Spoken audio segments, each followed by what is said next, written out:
My mother-in-law took everyone's kids to the toy store and announced, "You can buy anything you want, Grandma's treat."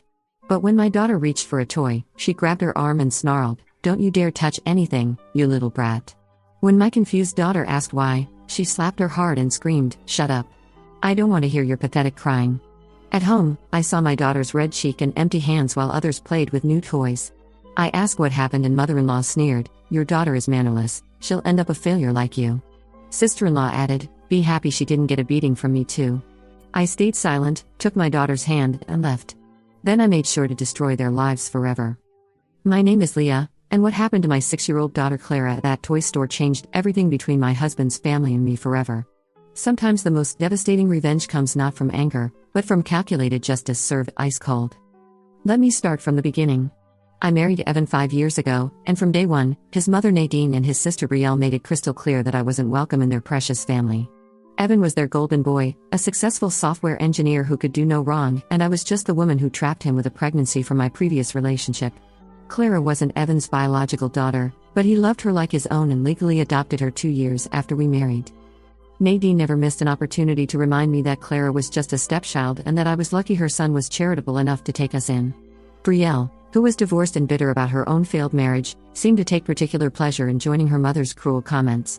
Evan always promised he'd talk to them, but somehow their behavior never changed. The toy store incident happened on a Saturday in March. Nadine had invited all the grandchildren over for what she called Grandma's special day. Clara was excited. She rarely got to spend time with her step-cousins, and she desperately wanted to feel like she belonged in the family. Brielle's 2 boys, Michael and Tyler, ages 7 and 9, were there, along with Evan's brother Joel's daughter, 5-year-old Sophia. I wasn't invited to this little excursion, of course. Nadine made sure to tell Evan that it was just for the grandchildren and grandparents. Evan thought it was sweet that his mother wanted to bond with all the kids. I had a bad feeling about it, but I kept my mouth shut. Clara was so happy, bouncing around in her little pink dress, talking about all the toys she might see.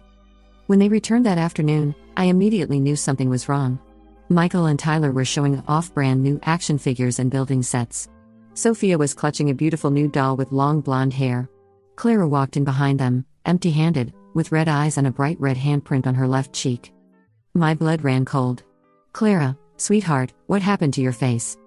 Before Clara could answer, Nadine swept into the room with that satisfied smirk she always wore when she'd done something particularly nasty. "Oh, that? Your daughter was being completely inappropriate at the store. She was grabbing at things that weren't meant for her, acting like a little animal. I had to teach her some manners." Brielle nodded approvingly from the couch. "Honestly, Leah, you really need to teach that child how to behave in public. She was embarrassing."